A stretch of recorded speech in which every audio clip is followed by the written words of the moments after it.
Before the hall doors ever opened that morning, I had already been awake for 3 hours, standing on the north parapet of Thornwood Hold with the wind coming hard off the cliffs, watching the fishing boats go out under a sky the color of a bruise not yet healed.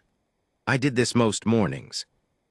11 years a king teaches a man that the hours before court are the only ones that belong entirely to him, and I had learned to spend them the way another man might spend a prayer, silent, alone, listening to the low, restless hum under my ribs that never fully quieted, the thing my grandmother used to call the wolf's patience, and I had come to think of, privately, as something closer to loneliness with teeth. I did not know that morning that the hum was about to go still for the first time in my life. I did not know her name yet in any way that mattered. I knew there was a woman in the archive room who kept the ledgers straighter than any clerk I'd had in a decade, and that was the whole of what I knew, and I want that on the record before I tell the rest of it, because everything that came after makes a man sound wiser than he was. I was not wise. I was a king who had gone 11 years without feeling anything he couldn't name, and then one harvest morning a liar handed me a piece of paper, and the not feeling stopped, and I still didn't understand for 3 more days what it meant. Harvest Court filled the hall by mid-morning the way it always did, crofters with their boundary disputes. The miller's dispute with the weir-keeper that resurfaced every single year like a tide, huntsmen arguing over territory lines that hadn't moved since my father's time. I sat through the small business the way I always did, half my attention on the words and half of it on the wind still moving through me from the parapet, and I did not know that the largest thing that would ever happen in that hall was queued behind a dispute about a fence. Then the steward called her name, and something in the room changed before a word of the accusation was even read. I felt it before I understood it, 200 people leaning forward at once, the particular hush that gathers around a scandal the way flies gather around a wound. And I looked up from the fence dispute and saw her walk into the middle of the floor alone, in gray wool, with ink still ghosted under one thumbnail, and the wolf under my ribs, which had been humming its low, patient hum since before I was crowned, went utterly, unnervingly still. I did not know yet what that meant. I only knew I did not like the sudden silence, the way you don't like a sound stopping that you never noticed until it was gone. Wren Fenlow, the steward read, and I watched her go very straight, the way a tree goes straight in wind instead of bending. In the 3rd week of harvest, did knowingly copy the Eastern watch schedules and pass them by hand to an agent of the Ashgrave pack in exchange for coin. The letter bears her seal, her hand, and the testimony of a stable groom who witnessed the exchange at the eastern gate on the night of the new moon. A groom, I remember thinking distantly underneath the noise of the hall, that a groom's testimony was a strange thing to build an accusation on, and then I remember not thinking about it again for 3 more days, because the hall did what halls do and swept me along with it. "That is not my hand," she said, not loud. I want to be honest about how quiet it was, because I have thought since about how easily it could have been lost under the noise, how close I came to letting 200 people's certainty drown out one woman's calm. The steward talked over her, the way stewards do when they have already decided a matter is settled and are only performing the settling for the crowd's benefit. The seal bears the household mark. The hand matches the ledger entries filed under her name for the past 2 years, verified this morning by the master of the archive himself. "It does not," she said again, and this time the flatness of it caught at something under my ribs, low and insistent, though I still did not have a name for what I was feeling. I only knew that I did not want the steward to keep talking over her, and that this wanting was strange enough, coming from a man who had let stewards talk over petitioners for 11 years without once minding, that I sat forward in my chair for the first time all morning.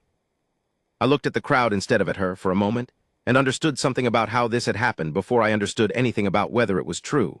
Sable Duskrow stood near the front in blue silk, and her face wore an expression I had seen 100 times at court dinners and never once thought to examine, a soft, ready sympathy, the face of a woman prepared in advance to be sorrowfully unsurprised by whatever came next. I did not think anything of it in that moment.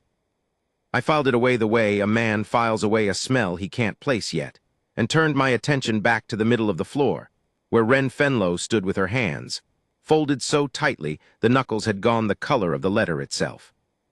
"Bring it to me," I said. They brought it. The hall held its breath the way it does when a king asks for evidence instead of simply ruling, because that is not, I confess, a habit I had cultivated much in 11 years. Kings who ask too many questions are thought weak by men who have never once had to answer for a wrong verdict, and I had learned early to rule with the efficient, unexamined confidence that keeps a hold running smoothly. I do not say that with pride. I say it because it matters to what almost happened that day, and very nearly did happen, before something older than my training as a king made me look twice. I did not read the words first. That was the strange part, the part I could not have explained to anyone in that hall if they'd asked me. I looked at the ink, which sat too black, too fresh at the edges of the letters for something meant to be 3 weeks old, the way fresh oak gall sits black and only dries to the color of old blood over a season. I looked at the seal, pressed slightly off true, the wolf's head crest canted a few degrees from center, the mark of a hand that had used that seal perhaps twice in its life, not the mark of a household seal worn smooth and centered by 100 uses in a year. And I looked last at her hands, ink-stained and steady at her sides, and thought of the one memory I had of her that meant anything. A winter night, a single candle, a 50-year-old land grant she was correcting because an error in it had bothered her all day for being wrong, though no one had asked her to fix it and no one would ever have known if she hadn't. That was the whole of what I knew about Wren Fenlo. It was not a great deal. It was, I would understand later, exactly enough. "The council has heard the accusation," I said, and every word of it tasted like ash going down. "Wren Fenlo is banished from Thornwood Hold, effective at dusk. She may take what she carries and nothing more."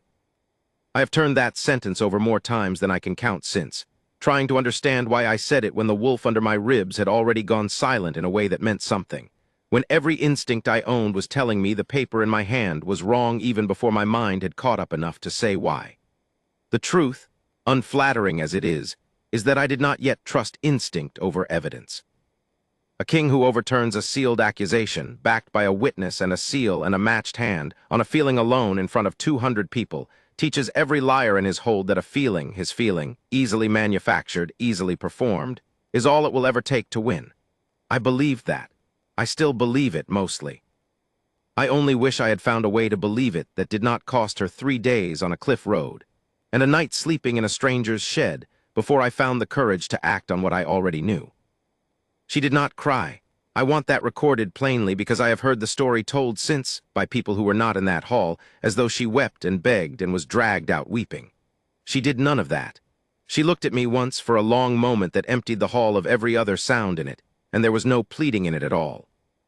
There was only a bewildered, furious calm, the look of a woman watching a house she had built brick by careful brick torn down by people who had never once set foot inside it, and had never once thanked her for keeping the roof from leaking. Then she turned and walked out of my hall with her spine straight as a hunting spear, past 200 people who parted for her the way people part for scandal, not one of whom saw what I saw, which was that she had looked at me like I owed her better, and I had not given it to her, and some part of me, the part with teeth, had just decided it was never going to make that mistake again as long as I lived. The hall emptied slower than it should have. Court business does not stop for a scandal. If anything, it thickens around one, every petitioner suddenly eager to bring their small dispute before a king freshly reminded of his own authority. I sat through 2 more hours of fence lines and grazing rights with my mind 3 miles down a cliff road, and when the last petitioner finally bowed out, I did not go to my study, and I did not go to the parapet. I went to the archive room. It was empty, of course. The candle she'd have lit by this hour was cold on its spike. The wick trimmed the way a careful hand trims a wick when it expects to need it again tomorrow and doesn't yet know it won't. Her desk sat exactly as she'd left it that morning, a ledger open to the current week's entries, a second ledger stacked beside it with a strip of ribbon marking a page, the strip placed with a precision that told me she marked things she meant to return to, that she trusted her own future self to come back and finish what she'd started. I stood there longer than I meant to, in a room that smelled of vellum and dust and the particular mineral smell of good ink, and understood, with the kind of clarity that only ever seems to arrive after it's too late to be useful, that I had just banished the one person in my hold who would have known, at a glance, whether that letter was a forgery, and I had done it without ever once asking her to look. That was the first night the wolf did not let me sleep. I lay in my chambers listening to the wind come off the cliffs the way I listened to it every night, except now there was a silence under my ribs where there had always been noise, and silence, I discovered, is a far worse companion for a sleepless man than noise ever was. Noise, at least, asks nothing of you. Silence waits. I sent for my captain before dawn. Bren Iverson had served my father before he served me. A broad, unhurried man with a scar through one eyebrow, and a way of saying nothing at all that somehow always managed to communicate exactly what he thought. I told him I wanted Ren Fenlo watched, quietly, on the road and after, for her own protection, I said, in case whatever Ashgrave agents she'd supposedly dealt with decided a banished woman was a loose thread worth tying off. It was not entirely a lie. It was, however, a very small part of the truth, and Bren's silence when I said it told me he knew that as well as I did. "You want to know if she's safe," he said finally, "or you want to know if she's guilty?" "Both," I said, which was closer to honest than anything I'd managed to say to anyone in 2 days. "She went to Saltford," he told me that evening, the fishing village 3 miles down the coast road where Thornwood's writ ran thin and the harbor folk asked no questions of anyone willing to work. "Took a room above the net mender's shop. Hasn't spoken more than a dozen words to anyone. Mends nets for her bread." He paused, the way he always paused before saying something he thought I ought to hear whether I wanted to or not. "She didn't run, my king." A guilty woman with Ashgrave coin in her pocket runs toward Ashgrave. She walked 3 miles down the coast and started mending nets. I did not sleep that night either. I gave myself 3 days to be reasonable about it.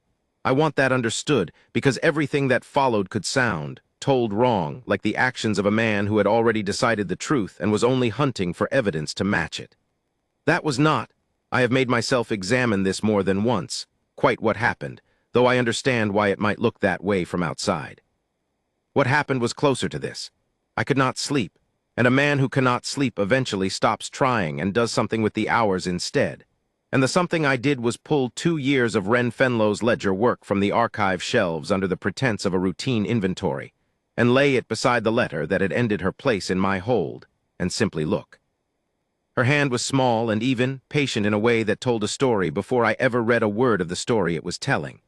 The crossbar of her TS sat low and firm. Her WS opened slightly at the base, never quite closing, a habit worn into the muscle of her hand over years rather than performed for an audience. It was the hand of someone who had once been corrected harshly for a mistake, and had decided, long before I ever met her, never to make that particular mistake again, and had, in the process of that discipline, built something as recognizable as a voice. The letter's hand tried to be hers, and failed in 100 small ways that would have meant nothing to anyone who had not spent 3 sleepless nights staring at both. The RS closed at the base where hers never did. The ink sat too black. The pressure was uneven in the way of someone copying a shape rather than writing a habit heavier at the start of each word, as though the hand kept catching itself and starting fresh. It was not proof. I knew that even then, alone in my study at an hour no sensible king keeps. It was the observation of a man who wanted very badly to be right, and wanting to be right is the single most dangerous condition a judge can bring to a piece of evidence.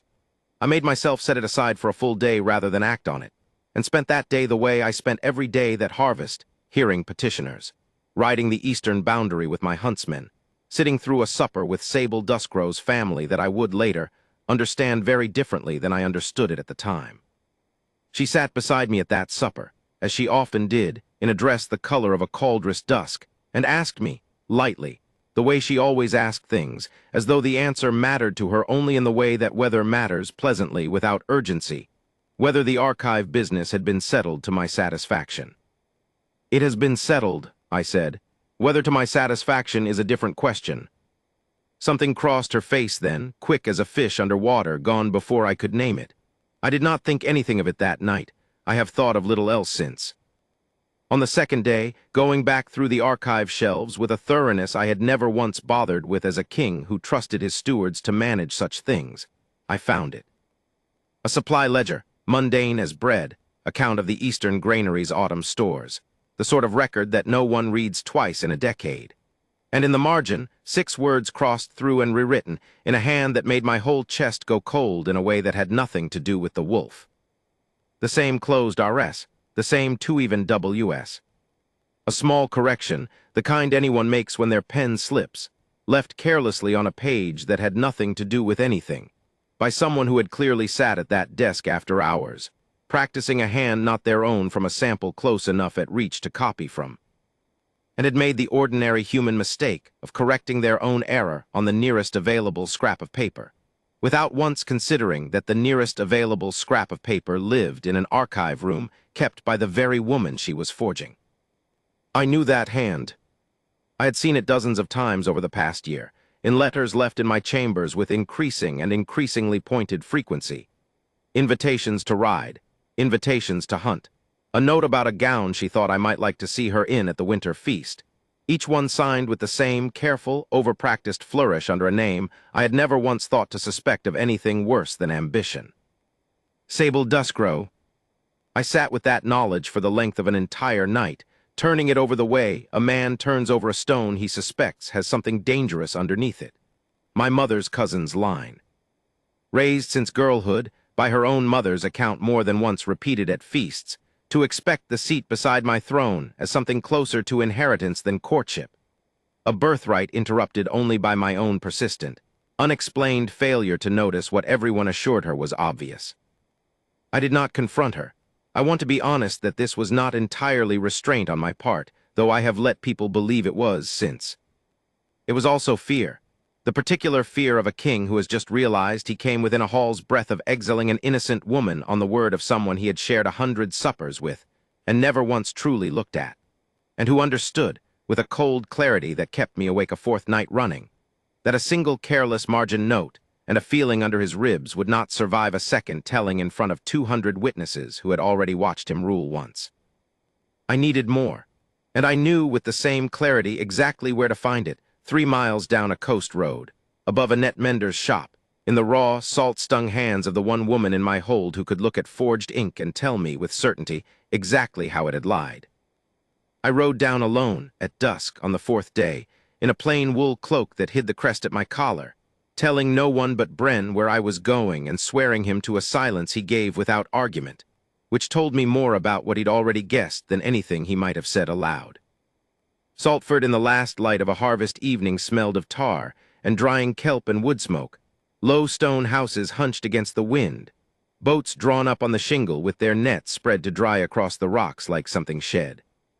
I found her exactly where Bren had said I would, on a flat rock above the tide line, a torn net across her lap, working a bone needle through it with the same unhurried, unblotted patience I remembered from a winter candle 2 years before, except her hands, I saw as I came closer, had gone raw and cracked at the knuckles from 3 days of salt water in a way 2 years of careful ink had never once marked them.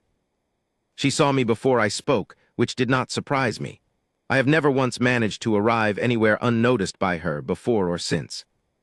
"Come to banish me again?" she said, not looking up from the net. "You'll have to find somewhere further, my king. This village is the last one on the map before the water starts." "I came to ask for your eyes," I said, and held out the 2 letters, the false one, and the ledger page bearing her own certain hand. The way a man holds out something he is not entirely sure will be accepted. She looked at me for a long moment before she looked at the pages, and I understood, standing there on a wet rock with the tide coming in behind me, that she was deciding whether I had earned the right to ask her for anything at all, which was a question no one in my hold had dared to weigh in front of me in 11 years of rule, and which I found, standing there, that I very badly wanted her to answer in my favor. She took the letters. Her whole face changed as she read them, not softened, sharpened, the bewildered fury from the hall floor coming back now with somewhere finally to go. "The R," she said, tapping it with a cracked nail. "I close mine at the base. My old master beat that into me before I was 10 years old, told me an open R looks like a hand that doesn't finish its thoughts, and I never once let it happen again after that. This hand leaves it open, someone copying the shape of my letters from memory, not the habit of their own hand. And this ink." She held the false page up to the last of the light. "I buy oak gall from the same cooper every autumn. It dries the color of old blood by winter. This is still black at the edges. Mixed fresh and mixed by someone in a hurry, or someone who never once had to make it stretch through a long winter and doesn't know what it's supposed to look like when it ages." She lowered the page and looked at me. "Whoever wrote this wrote it once, wrote it badly, and someone at your court was either too lazy or too cert to check before they let it end a woman's whole life in your hold over a fence dispute morning." "Would you swear that," I asked her, "in my hall in front of the one who wrote it?" She was quiet a moment, turning the letters over once more in her raw hands, And when she looked up at me again, there was something in her face that was not quite forgiveness yet, and I did not ask for it to be. "I'll swear it," she said. "If you swear you'll actually hear it this time, not read it, hear it." I did not answer her with words. I knelt on the wet rock, in front of a mender of nets with salt ghosted into every crease of her knuckles, and took her raw, cracked hand in both of mine, the way I had never once in 11 years knelt to anyone in my own kingdom for any reason at all, and felt the quiet under my ribs, the silence that had been sitting there for 4 days now like a held breath, settle, finally, into something with a shape to it. Not loud. Not a howl, not a surge, nothing the old stories would have told me to expect. Just a warmth, unhurried, the way a room goes easier to breathe in only after you notice the draft has finally stopped. So gradual you can't say exactly when it happened, only that it has. "I swear it," I said. "I have never once knelt to anyone in this kingdom in 11 years. I am not doing it now to make a point to the tide." Something in her face gave way then, just slightly, just enough. "You're a very strange king," she said. "I'm told that often," I said. "Usually by people who mean it unkindly." "I don't," she said, and it was the first time I had heard her say anything to me that sounded, even slightly, like the beginning of a kindness offered rather than a truth defended. And I carried that the whole ride back up the cliff road in the dark, turning it over like a stone with something good underneath it instead of something dangerous, for once. I could not simply declare her innocent the moment I returned. I want to be honest about how badly I wanted to, riding back up that cliff road with her voice still in my ears. I turned over a dozen versions of simply summoning the hall the next morning and announcing the matter closed on my own word alone. I did not do it, and the reason I did not do it is the same reason I had banished her in the first place. A king's unexamined word, given twice in one season on 2 opposite sides of the same question, teaches a hold nothing except that the throne changes its mind whenever it pleases, and that is not justice. That is only mood, dressed in a crown. So I spent the 5th day building what I would need instead, quietly, carefully, the way Wren herself might have built a case, one small verified fact laid beside the next. I sent for the stable groom whose testimony had anchored the accusation, and found, within a quarter-hour of gentle questioning, that he had not in fact witnessed any exchange at the eastern gate on the night of the new moon at all. He had been paid, not much, a few coins, the kind of sum that buys a man's silence about a lie rather than his active participation in constructing one, to say he had seen a woman answering Wren's description pass a folded paper to a stranger in the dark.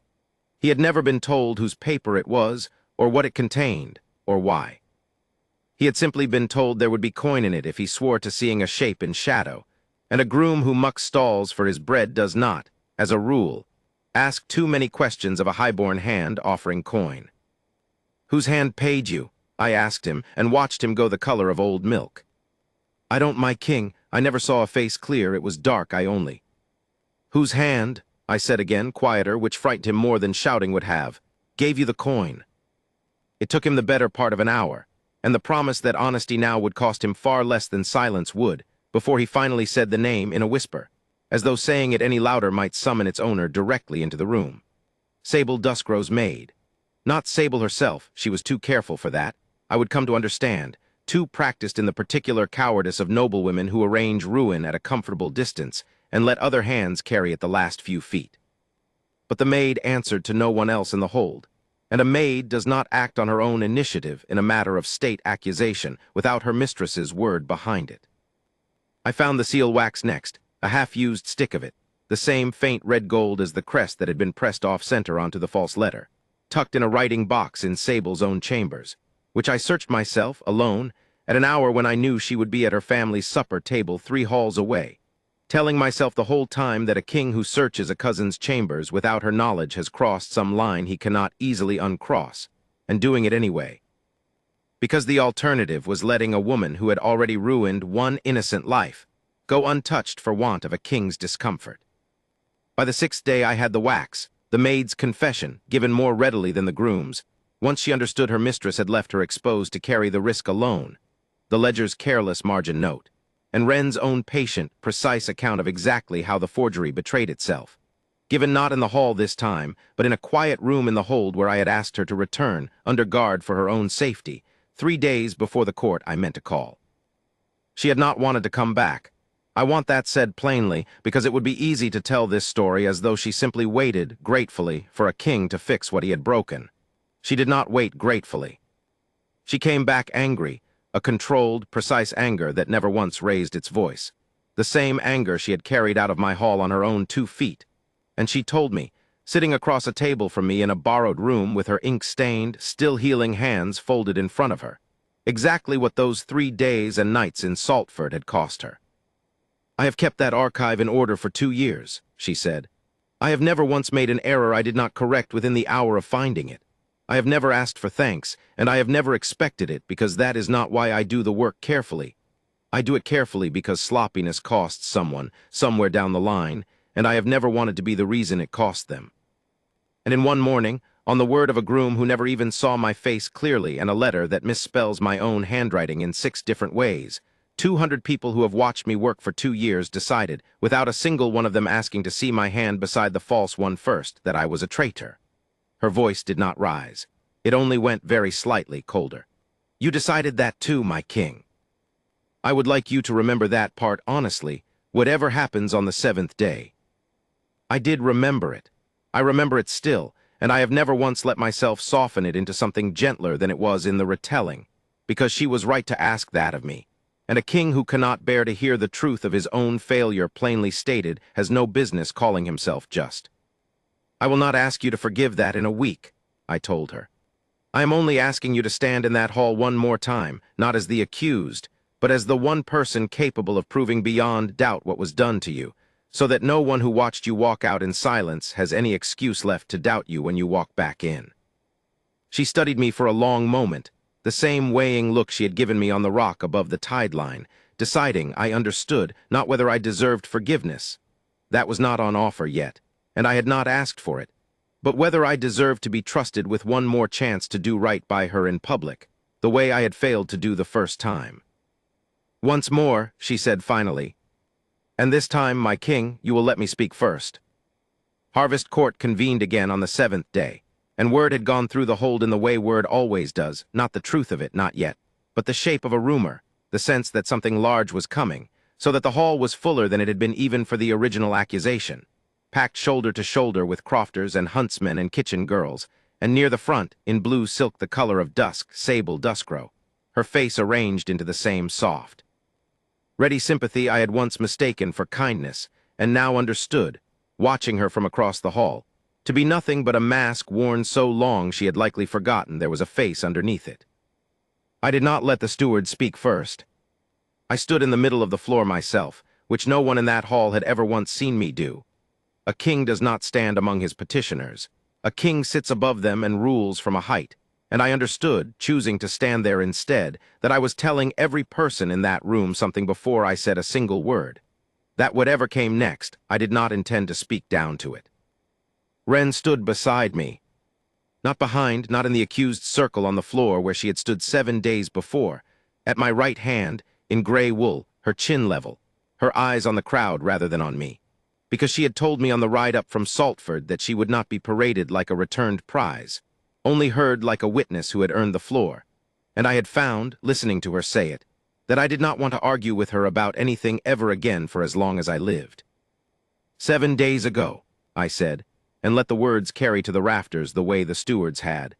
I stood in this hall and banished a woman on the strength of a letter I had not properly examined, a witness I had not properly questioned, and a certainty I mistook for justice because it arrived wearing justice's clothes. I want every soul in this hall to understand, before anything else is said today, that the fault in what happened 7 days ago belongs first to me, and I will not let it be laid anywhere else until it has been laid there in full. A murmur went through the crowd, the particular sound 200 people make when a king says something they have never once heard a king say. I let it pass, and did not soften what came next. "Wren Fenlow will speak first," I said. "I ask this hall to extend her the same silence it extended the steward 7 days ago, and I promise you it will be better spent this time." She stepped forward, unhurried, and laid 2 letters side by side on the long table where the steward's ledger had sat a week before, the false letter, and a page of her own verified hand, pulled fresh from the archive that morning in front of 2 witnesses, so that no one could later claim it had been altered to suit the moment. "I did not write this," she said, and this time there was no need for the flatness of certainty to fight through anyone talking over her. Because the hall, for the first time in the history of Thornwood's harvest court within living memory, was entirely, completely silent. "I am going to show you why, and I am going to show you slowly, because I was not given the chance to show you slowly 7 days ago, and I think this hold deserves to actually understand a thing before it decides to believe it." She walked them through it, the closed R against the open one, the fresh mixed ink against the season-aged, the pressure of a hand copying a shape against the ease of a hand writing a habit it had owned for years. In the same patient, unhurried voice she had used, I imagined, to correct 50-year-old land grants that bothered her for being wrong. I watched the hall's certainty turn, slowly at first and then all at once, the way a tide turns, not with a single dramatic moment, but with 200 small moments of understanding arriving one after another, faces shifting from doubt to attention to something that looked, by the time she reached the margin note in the granary ledger, very much like shame. I did not need to point at Sable Duskrow. The hall did it for me, heads turning by slow degrees toward the front of the crowd, toward blue silk and a soft, ready sympathy that was failing now, visibly in real time, in front of everyone it had ever been performed for. "The maid who carried the seal wax to the stable groom has already given her account under my own questioning, 3 days past," I said, when Wren had finished and stepped back, and I turned finally to look directly at the one person in that hall I had shared 100 suppers with and never once truly seen. "The wax matches a stick found in your own writing box, Lady Duskrow. The groom has already named the coin and the hand that arranged it. I am giving you the same chance I failed to give Wren Fenlo 7 days ago, the chance to speak, before this hall decides, rather than after." She did not confess with words. I have thought since that this was, in its own way, the truest thing she ever showed me, that even at the end, faced with wax and ink and a groom's frightened testimony, and a maid who had already saved her own skin at her mistress's expense, Sable Duskrow could not bring herself to say the true thing plainly, the way Wren had said the true thing plainly on a hall floor with nothing to back it but her own certainty. She went white instead and turned for the door and found my captain already standing in her path, unhurried, the way Bren stood in every doorway that mattered. I did not raise my voice to her. I had already spent every ounce of anger I owed her 3 days before, alone in her chambers with a stick of red gold wax in my hand, and there was nothing left to spend now except the plain business of a king closing a matter that should never have been opened the way it was. "You will leave Thornwood Hold before dusk," I told her, "and take what you carry and nothing more." I heard distantly the echo of my own voice from 7 days before, saying the same words to a woman who had deserved none of them, and I let the echo sit there in the hall for a moment before I turned away from Sable Duskrow entirely and did not look at her again, because I had already given 1 week's worth of my attention to the wrong woman, and I did not intend to give her a moment more. I turned to Wren, standing steady at my right hand with ink-shadowed fingers and a spine that had not bent once through any of it, not through the accusation, not through 3 days in a fishing village mending nets with hands unused to salt, not through a week of being summoned back into a hall that had failed her, to prove patiently in front of 200 people, a truth that should never have needed proving at all. I did not plan the words. I want that understood because everything about the week before had been so carefully built, the ledgers, the wax, the groom, the maid, each fact laid beside the next like Wren herself might lay them, that it would be easy to assume the ending was planned with the same care. It was not.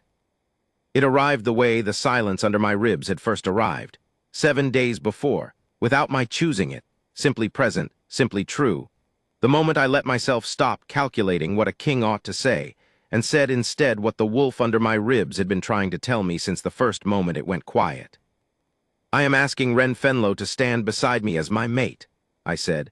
"If she will still have a king who let her walk 3 miles down a cliff road and sleep 3 nights above a net mender's shop with her hands raw from salt water, before he trusted his own instinct over a piece of paper."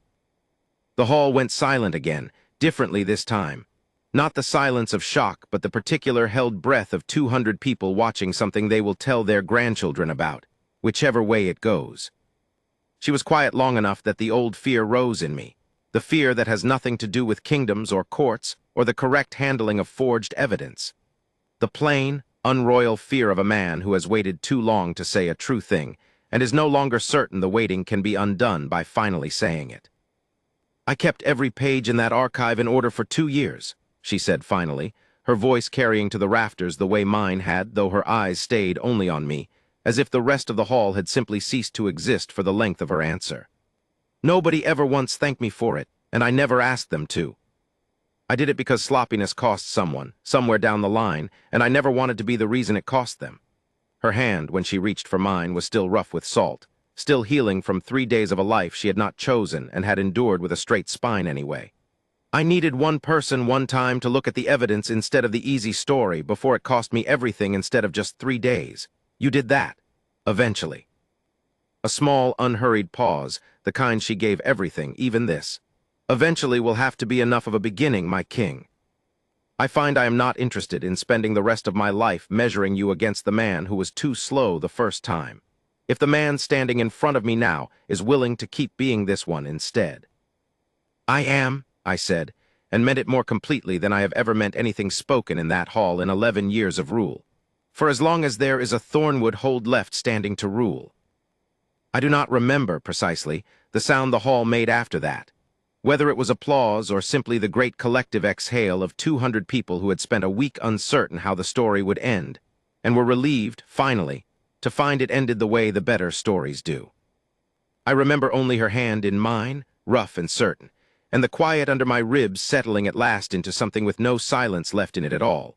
Only warmth, steady as a held breath finally allowed to become an ordinary, unremarkable, endlessly grateful sort of breathing. I keep the false letter still, folded small in the bottom drawer of my study desk, not as a trophy but as a discipline. A reminder, on the days when ruling grows easy enough to grow careless, that the loudest accusation in a crowded hall is not always the truest one, and that the woman with ink under her thumbnail, unremarkable and unhurried in correcting mistakes no one asked her to fix, was worth 2 years of my attention long before a forger's carelessness finally forced me to give it. Sable Duskgrow's family holds land still, 3 days' ride to the south, and I am told she lives there quietly, unmarried, her name spoken of in Thornwood only rarely and never kindly. I have not sought word of her beyond that, and I do not intend to. A king who spends his peace tending the memory of the person who nearly cost him the truest thing he ever found has learned nothing at all from the finding of it. Wren still keeps the archive, though she no longer keeps it alone in the evenings the way she once did. Some nights, past the hour any sensible woman would call it work, I find her there by a single candle, correcting some old error that has bothered her all day for being wrong, and I no longer wonder what draws me to stand in the doorway and watch her do it before I ever say a word. I know exactly what it is. It is the same quiet that first went still on a hall floor over a letter that was never hers, settled now, permanently, into the ordinary, unremarkable, endlessly steady sound of a man listening to a life he very nearly lost the chance to have, and has never once since taken for granted again. 2 winters passed. On the anniversary of the day I knelt on a wet rock above the Saltford tide line, she found the false letter in my desk drawer while looking for something else entirely. A supply count, I think, some small correction that had bothered her all day, and held it up without a word, one eyebrow raised, the closest she has ever come in all our years since to teasing me about anything. "You still have this," she said. "I keep it," I told her, "so I never again mistake the loudest voice in my hall for the truest one." She was quiet a moment, turning the old forged page over in hands long healed from salt water, ink-marked again now the way they were always meant to be.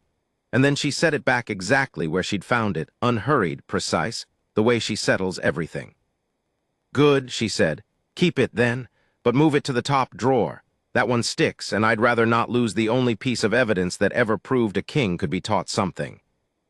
I moved it that same evening, and it has sat in the top drawer ever since, close enough to reach without looking, which is, I have come to think, exactly where the truest lessons a man ever learns ought to live.